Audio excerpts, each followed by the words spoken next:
Ano na mga madam ko, pero kay Nia ito kasi pink eh. O, ano pa? Ano pang hinihintay nyo? Let's go na.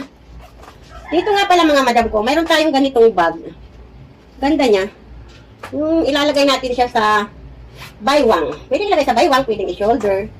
Ano nga ba ito isuot? Palibasa hindi ako gumagamit nito. Marunong na ako magbenta nito pero hindi ako marunong gumamit.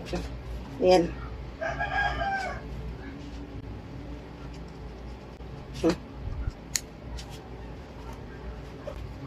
Ayan mga madam. Ang ganda nung ganito niya, ang lapad. Oh. Ha? Oh ha? Let's go na tayo. Oh ha? Oh, dalawang compartment. Tapos, maglalagay tayo ng damit. Kailangan natin ng damit, pamalitan. Oh, dalawahin natin yung damit. Kasi may, kunwari mga tawin. Oh, grabe, dalawang damit, maluwag pa mga madam. Oh, oh, ayan, mayroon pa dito yung pa-cellphone natin. Tapos, yun nga, dito yung mga damit, towel, kung ano-anong ilagay mo.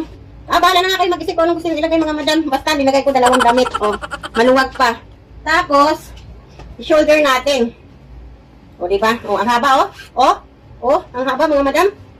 Oh, ang haba. Haba niya. Oh. Ganda niya mga madam. Long, ganda niya. Ang haba, oh.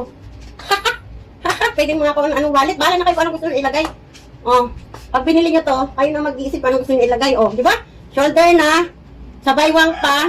Tapos, gusto nyo talagang paikli pa. Oh, oh, ano na? Ano na mga madam ko, pero kay Nia ito kasi pink eh.